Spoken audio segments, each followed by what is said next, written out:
gue bukan nyerah karena kalah ya. Iya, iya. Tapi gue udah nggak tahu harus gimana lagi. Jadi kalaupun industri musiknya udah nggak ada, gue tetap bikin lagu kok. Pasti semua pecinta lagu juga mengalami hal yang sama. Sakit kan? Jadi nggak puas Sakit ya? men.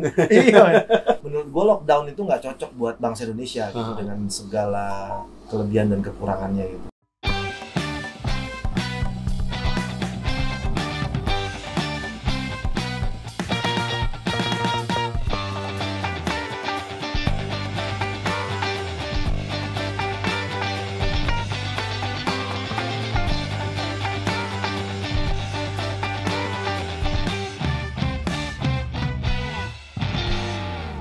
Sedih itu lagu maksudnya lagu yang memang ada di album baru. Kan Desember nanti nih insya Allah mau rilis kan.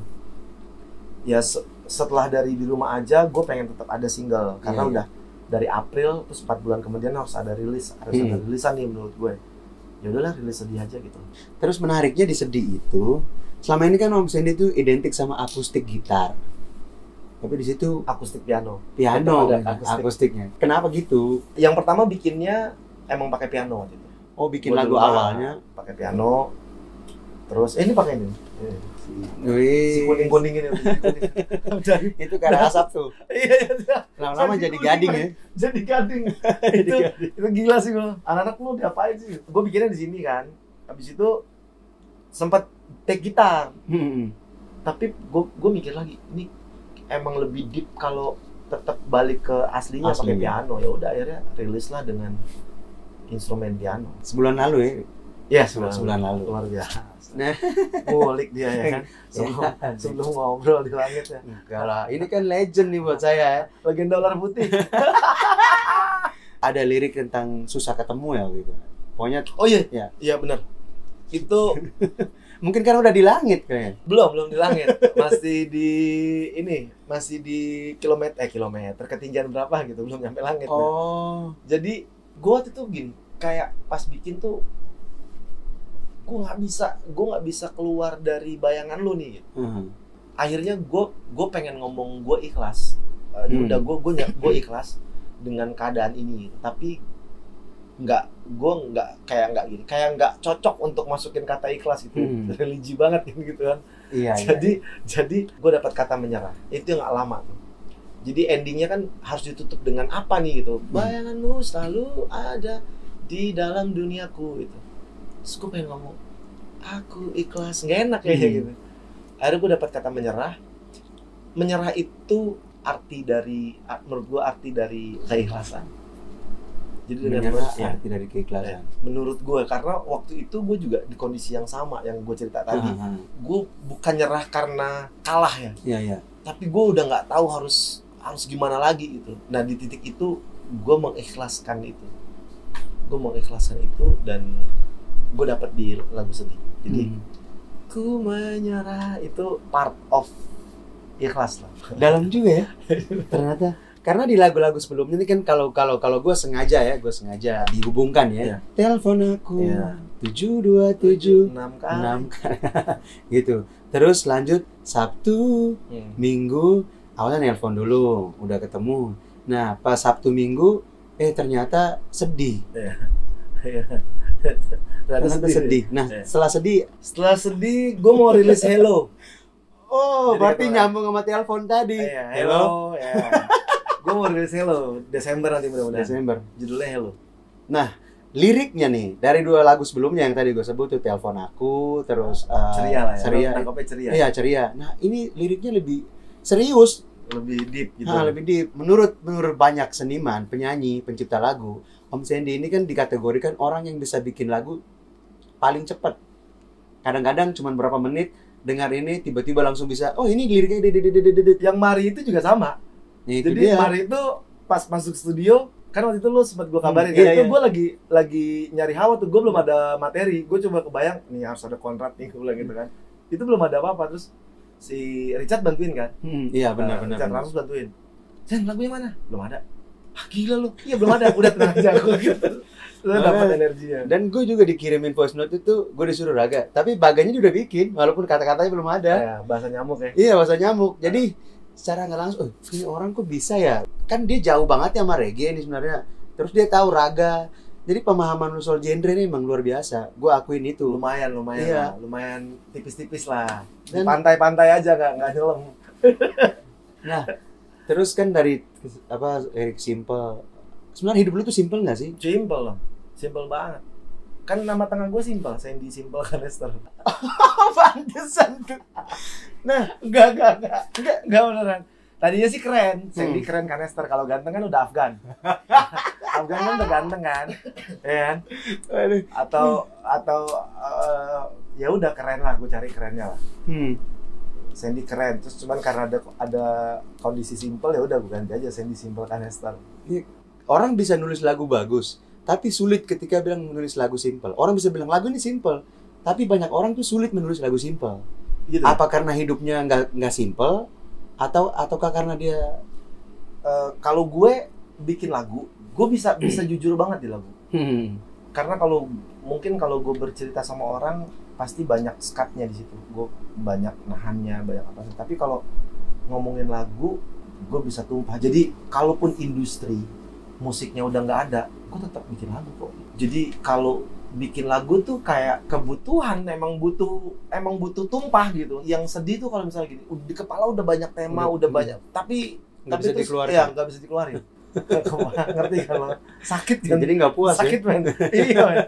Itu tuh pasti semua pencipta lagu juga mengalami hal yang sama. Bener. Dan begitu lo bisa menyelesaikan lagu itu dengan jujur gitu, akhirnya kebahagiaannya di situ. Itu kan poin dari karya seni kan. Nah, kalau terus bikin lagu, kalau memang gue pengen simple kayak di Rokum Jae nih, di rumah aja. Ya gue cuma pengen ngomong itu. Lebih baik di rumah aja, belajarnya karena presiden itu kan ngomongnya gitu. Menurut gue lockdown itu nggak cocok buat bangsa Indonesia gitu, dengan segala kelebihan dan kekurangannya gitu. Tagline belajarnya, ibadahnya, sama bekerja di rumah aja tuh untuk kondisi waktu itu sangat cocok gitu. Dan gue cuma pengen ngomong itu, tapi belakangnya gue kasih untuk sementara ibadahnya bareng keluarga. Gue cuma pengen ngomong itu dan gue pengen bilang sesimpel itu. Jadi gue nggak mau tambah-tambahin bagan lirik apalah terus akhirnya gue karang-karang, gue nggak mau. Ya udah gitu aja ya begitu yang terjadi. Terus kalau misalnya gue pengen ribet ya ribet aja gitu. Tapi ya balik ke mindsetnya sih. Ada orang tuh menulis lagu karena dia ngalamin. Dia ngalamin, terus dia coba mempersempit pengalaman itu dalam sebuah lagu. Terus ada orang yang berimajinasi. Ada orang yang dengar cerita orang terus dia bisa nulis lagu. Om Sandy bisa dikategorikan di penulis lagu yang semuanya. Jadi ngeri ya. Semuanya karena gini. Ngeri ya. Dulu itu kalau mau bikin lagu banyak mikirnya. Karena kan berproses kan, banyak mikir. Wah, ini culun nih. Dan inilah liriknya. Oh, gitu-gitu banyak gitunya gitu. Tapi seiring berjalannya waktu, gue menganalogikannya seperti mengasah mata pisau. Jadi semakin diasah, dia semakin tajam. Nah, pada saat dia udah tajam, dia bisa digunakan untuk hal positif apapun gitu. Gue nggak mau bicara di sisi negatifnya gitu, karena apapun yang ada di dunia ini kan sebenarnya tergantung siapa yang megang pisau itu kan. Gitu. Jadi belajar melihat orang menulis lagu, maksudnya dia cara penulisannya kayak gini, terus dari referensi juga gitu. Akhirnya seniman cukup membuka panca indera dan hatinya untuk menangkap sinyal inspirasi. Jadi gue nggak percaya gue cari inspirasi dulu yang nggak ada. Lu buka aja sinyalnya, lu buka aja frekuensinya gitu. Jadi kalau lu udah buka panca indera lu udah buka hati lu untuk menerima itu, dia akan datang. Triggernya dari mana aja, yang penting lu ngebuka, simpelnya gitu. Yang penting lu ngebuka panca indera dan hati lu untuk menerima sinyal itu. Jadi bisa dibilang bahwa lagu itu sebenarnya udah ada ya liriknya. Tapi di alam yang alam mana gitu yang sudah yang Maha Kuasa sediakan. Tinggal dia akan nemui siapa yang ciptain, siapa yang nyanyi. Itu doang. Cuma dititipin doang, dititipin nada, dititipin lirik gitu. Tugasnya manusia, ikhtiarnya gitulah. Usahanya adalah lu harus peka, karena memang seniman kan harus peka kan. Iya, semua digunakan ya. Hati, imajinasi, rasa, sampai kulit juga di ini gitu. Nah, banyak lirik-lirik lagu yang Om Sandy tulis nih, itu sebenarnya kalau keseharian itu kan simple banget.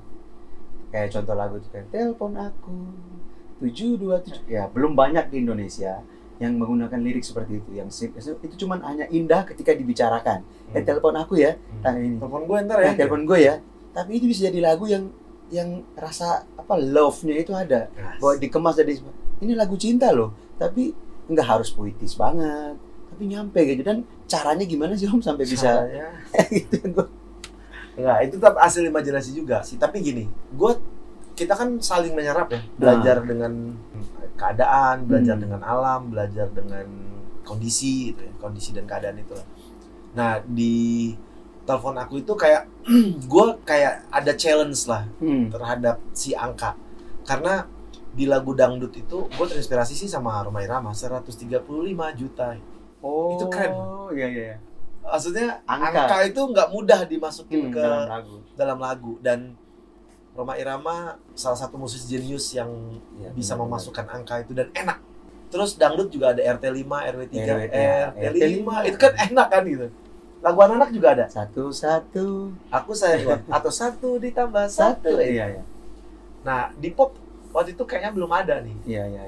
Terus gue pengen bikin, cuman waktu itu nggak tahu harus ceritanya tentang apa, masukin angka gitu. Apakah angka togel gitu kan? Bisa kan gitu kan? Angka lahir. Misalnya gini, imajinasinya adalah gara-gara gue masang togel, gue jadi bisa ngajakin gebetan gue makan. Kan bisa aja kan itu. Cuma itu kan vibe-nya nggak positif ya. Benar. Sementara tugasnya kita kan seniman judi. Judinya nggak apa-apa, tapi ceritanya kan positif kan. Menjanjikan kemenangan. Itu tuh tetap positif vibe-nya gitu. Dan kalau misalnya gue nulis angka karena gue menang memasang togel, terus gue bisa jalan sama pacar gue, itu kan nggak positif vibe-nya. Jadi waktu itu gue simpen aja di soundbank gue lah, di kepala gue di sebelah mana gitu gue simpen. Suatu saat gue harus bikin lagu yang di situ ada angka. Akhirnya bikinlah jamming gue sendiri, terus ada Pai nimbrung. Wah, ngapain lo bikin lagu? Mana coba? Oh, ikut nimbrung. Terus abis itu gue bikin lirik. Ada teman gue Agus namanya. Coret-coret aja kita bareng gitu. Terus akhirnya ngayal kan. Nah, gue bilang, ini cocok nih dimasukin nomor telepon nih. Gue itu kayak gitu tuh. Kenapa nomor telepon? Karena gue berimajinasi ada di satu tempat, let's say itu coffee shop. Iya. Atau di food court. Terus kan rame gitu kan. Biasanya kan kalau gitu, kalau ada pemandangan indah kan rame kan pasti kan. Nah, makanya kan, wow kamu sangat cantik, banyak mata melirik, tapi cuma bisa berbisik. Kita kan pas kalau lagi ada cewek gitu, atau cewek lagi ngumpul, ada cowok yang ideal lewat gitu, pada berisik kan gitu. Nah kita juga sama, jam 9 gitu kan. Itu di kepala gue tuh imajinasi. Itu kayaknya semua tongkrongan pasti gitu kan. Semua anak-anak tuh kalau lagi nongkrong tiba-tiba ada yang cantik gitu, yang ideal pasti gitu. Nah itu gue buat di verse 1. Padahal tujuannya gue pengen minta nomor telepon gitu doang. Oh, makanya video klipnya juga. Iya, video klipnya ada di satu tempat makan. Gue minta kayak gitulah suasananya. Sama juga dengan lagu telepon Sabtu, Minggu. Tapi uniknya di lagu itu, kalau gue sebagai vokalis ya, itu tekniknya ini juga kalau nggak, karena falset kan itu. Iya. Gitu kan. Iya. Terus liriknya juga sederhana, sama seperti yang ini kan. Dan falset itu menurut orang awam itu dipikir suaranya nggak nyampe. Karena mamanya Pai sempat bilang kan, Pai bilang, nih Ma, Sandy nih mau rilis tuh, coba denger lagunya nih gitu kan. Terus Inang bilang, kau nggak nyampe nyanyinya ya kata gitu. Enggak, ini iya, kalau di Sumatera kan Sumatera itu tembak langsung dia, harus tinggi. Iya. Sementara kalau ya akhirnya ngomongin teknik ya gitu, tenis ya udah itu kan part of teknik lah gitu. Iya. Banyak yang juga bilang buat bikin lagu dengan lirik simpel itu tidak mudah. Benar. Ya kan, karena orang harus hidupnya simpel dulu. Iya. Dekat dengan kesimpelan sehingga dia bisa situ, karena ya gimana mungkin orang yang hidupnya udah sangat serius bikin satu yang simpel kalau dia nggak simpel. Betul. Om Sandi, gue kan perhatiin nih lu dengan... Gue kok seneng dipanggil Om ya, karena kayak muda gitu. Enggak Om, kalau gue manggil Om tuh karena gini, gue pengen nanti anak gue tuh kalau ketemu orang lebih tua biar lebih santun. Karena kadang-kadang mereka nganggap gue ini bukan seperti bapaknya kalau di rumah. Gitu. Jadi biar suasana keluarga kita itu kita sendiri yang nentuin gitu kan. Crazy. Maksudnya gitulah. Lu wawancara balik gua nih. Sengaja gua tapi itu. Apa nih? Lo Nah, mau apa? keluarga nih Om Oh, ya. ya. Keluarga. Lu deket Nggak, banget keluarga nih. siapa nih? Keluarga Om Sandy Oh, lah. keluarga saya. Oke. Keluarga Om oke, Sandy. oke. Seberapa besar sih keluarga itu mempengaruhi Om Sandy dalam berkarir di musik ya? Ya, semua orang punya persepsi masing-masing ya. Hmm. Semua orang punya apa namanya? Pendekatannya masing-masing. Tapi faktor keluarga tuh memang sangat penting kan buat kita sustain di hal yang kita pilih. Misalnya lo sebagai atlet, disitulah fungsi keluarga untuk mensupport kita, untuk menyayangi kita, untuk memberi ruang buat kita gitu. Dan di sini di keluarga ya gue mendapatkan hal yang sama seperti pada saat gue masih dalam belayan orang tua gue gitu. Orang tua gue sangat demokratis lah, moderat dalam hal, ya, dalam membuka. hal, ya. Dia cuma satu sih, kalau bokap almarhum tuh gue nggak boleh jadi ABRI karena dia TNI kan. Dia ABRI, TNI nih angkatan darat. Dia cuma satu, lu jangan jadi tentara. Kenapa tuh? Sebenarnya bukan karena tentara yang salah, tapi karena dia saking sayangnya sama gue. Oh. Dia melihat jiwa guanya nggak cocok nih sebagai militer ya kan. Kayak gini kan, kalau kayak gini jadi militer menurut orang tua gue gitu. Dan itu yang diminta sama gue. Kalau bisa kamu gak usah kayak papa, terserah lo mau jadi apa. Mau jadi atlet didukung, mau jadi musisi dukung, mau ahli jadi apapun. kimia juga dukung. Ahli kimia gitu, ahli nujum juga didukung lah.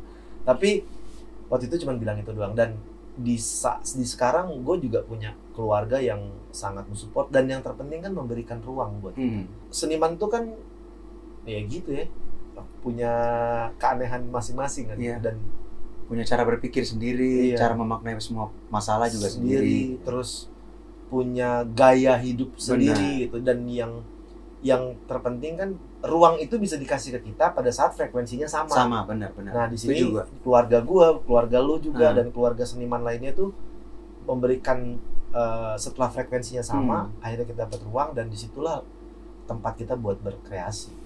Tadi Om Sandy bilang banyak persoalan ya, banyak momen di mana drop, gagal dan sebagainya. Om Sandy tadi bilang menyerah adalah gue ikhlas dengan apa yang sedang gue alami gitu. Nah, setelah mengalami proses kegagalan di semua hal itu, pasti Om Sandy bisa bilang, oh ternyata kalau gagalnya begini, cara ngatasinnya begini. Bisa dong, gue treatment nih, gue pengen anak gue ini. Punya niat gitu gak? Enggak ya? Kenapa sih? Gue kalau kata Khalil Gibran, wes dalam nih. Kalau Khalil Gibran tuh, lo cuma mempersiapkan busur dan anak panah. Atau pancing dan umpan dia. Nanti biar dia melesat kemana, ya terserah pilihan dia. Jadi kalau ke anak terutama gitu, gue membebaskan apa yang menjadi pilihan hidupnya. Yang pertama tetap harus yang positif, dan yang kedua lo harus bertanggung jawab terhadap apa yang lo pilih. Bertanggung jawab di sini bukan seperti dikasih beban, tapi bertanggung jawab di sini adalah lo harus berguna buat orang lain. Itu bentuk tanggung jawab menurut gue. Jadi, dan yang ketiga yang terpenting menurut gue, nggak semua orang harus seragam. Kalau misalnya anggap misalnya gini, bahwa profesi terbaik itu adalah seorang dokter. Gimana kalau misalnya ada 1.000 orang, 1.000-1.000 dokter, nanti yang jadi pasien siapa? Gitu benar. Terus profesi terbaik adalah seorang pengusaha, misalnya. Lawyer misalnya. Kalau semuanya di situ nanti nggak hidup nih. Benar. Jadi gue membebaskan dia. Kalau kamu mau menjadi desainer, jadilah desainer yang baik. Jadilah desainer yang menginspirasi banyak orang, yang berguna buat orang. Itu doang. Kita sih cuma jagain di relnya aja gitu. Lu pilih yang mana lu suka. Jadi kasih kesempatannya dia, kasih ruang. Dia punya takdirnya sendiri. Luar biasa. Dia punya takdirnya sendiri. Kita cuma dititipin doang, Pak. Buat ngarahin, buat mengingatkan, terus buat berbagi pengalaman. Jangan kalau kayak gini gitu kan. Jangan sama cowok yang kayak gini. Lo harus percaya sama ayah lo. Karena orang yang paling sayang tuh adalah kepada anaknya adalah orang tua yang pertama. Benar. Dan getaran ini nggak bisa bohong gitu. Getaran orang tua terhadap anak. Pernah menceritakan pengalaman pahit ke anak? Sudah dipersiapkan, pasti. Ya sudah dipersiapkan aja. Belum gue ceritain. Belum ceritain. Jadi tunggu momen ya. Iya, gue kalau bicara keluarga, bicara anak terutama gitu. Untuk anak usia tumbuh ya gitu, atau golden age lah gitu. Gue prinsipnya bahwa mereka belajar dari bermain. Jadi kalau mereka bermain, disitulah mereka belajar. main apapun gitu dengan segala resikonya. Misalnya main sepeda pasti ada resikonya. Gitu. Yang penting jangan main pisau, main judi, mau main api. Gitu kan, tiga itu jangan. Tapi kalau dia main sepeda, lari-larian, main apa becek-becekan, main apa gitu. Sama main sampah jangan jangan kan. Terlalu resikonya terlalu gede. Semuanya itu di luar 4 itu, semuanya menurut gue itulah proses belajarnya dia. Ya memang masanya dia untuk mengenal satu dengan bermain. Betul. Ya. Sehingga dia nggak ngeliat bahwa matematika itu sulit. Iya, jadi jangan dikasih beban tugas bahwa lu gini begini terus harus selalu dikasih nanti lo harus mencapai titik ini yang nggak bisa, jangan gitu. Maksudnya dia akan sampai ke waktunya kok kalau memang udah sampai. Luar biasa di luar. Nah, Om, di karir bersolo nih Om, tadi di keluarga Om sudah udah pindah Jogja sekarang. Oh bukan, solo lagi. Oke. Nah kan sempat lama tuh nggak ngerilis kan. Perhatiin tuh terakhir rilis tahun berapa sih Om? Sebelum Sedih ini keluar? Sebelum Sedih di rumah aja. 4 bulan lalu. Itu kan karena condition kan? Iya, sebelumnya lagi. Tapi udah mulai agak enggak, setahun sih. Tahun 2019 akhir gua rilis. Terus rilis lagi 2020 di bulan April. Itu udah mau setahun tuh. Ya udah nih deket nanti rilis lagi. Karena kalau di rumah aja itu kan dia muncul seketika kan? Iya, dan awalnya cuma buat campaign di sosial media doang. Cuma manajer gue bilang, udahlah rilis aja. Dan ya orang gue bikinnya, maksudnya productionnya iseng gitu. Gitarnya direct, nggak ini mic-nya pakai SM. Iya benar-benar gue perhatiin. Karena apa? Sebelumnya kan ada yang merilis juga dengan tema yang sama ya, tapi cenderung sedih gitu kan? Iya kan? Jadi kita tuh kayak lagi gimana gitu, nggak berdaya segala macam. Tapi ternyata di situ, ternyata di rumah tuh nikmat loh sebenarnya. Iya kan? Lu mau itu. Ya inilah. Tapi kayak jawaban juga sih. Waktu itu gue rilis yang Jangan Sepi. Sebenarnya kan keresahan kita sama keadaan sosial sekarang nih. Maksudnya gini. Itu akhir 2019 tuh kan? Ya, yang Jangan Sepi tuh jangan sepi di antara kita. Jadi padahal lu sama pasangan lu atau sama anak lu atau sama teman-teman lu tuh lu sering ketemu atau sering komunikasi gitu. Tapi semuanya tuh kayak berasa kulitnya doang gitu. Kalau misalnya di grup, misalnya reuni atau bukber yuk, buka bersama gitu kan. Begitu bukber 15 menit pertama rame, abis itu foto silent. Semua dengan gadgetnya masing-masing gitu.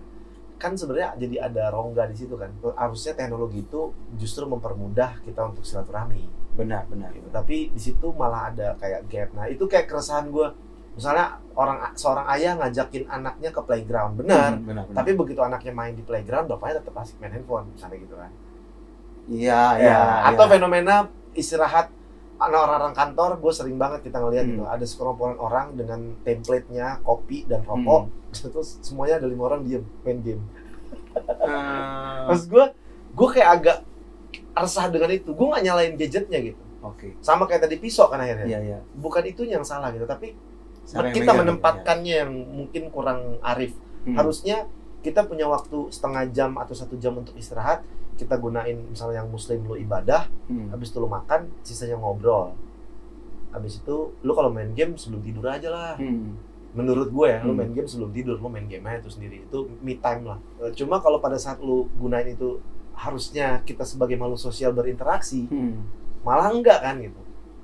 Itu yang menjadi keresahan. Tapi begitu pas COVID ini, hikmahnya adalah kita menjadi manusia lagi setelah COVID. Benar. Menurut gue, kita jadi manusia lagi. Itu jadi kayak dikabulin nih mimpi gue gitu. Tapi gue abis sholat, gue berdoa gitu, ya Allah jadikanlah saya nikah Esther Amitabh Bachchan. Banyak banget teman-teman seniman musik yang punya karya bagus, tapi tidak punya tempat untuk mempromosikan karyanya. Musisi-musisi palsu. Seniman yang jago tuh ternyata baik banget loh mereka gitu. Gue dulu punya banyak mimpi. Mimpinya gue kubur. Setelah dikubur, ternyata datang mimpinya. Kalau misalnya gue bilang bercanda, gue bikin PT kok. Makanya gue tulis hashtagnya selalu 2 itu kalau di Instagram.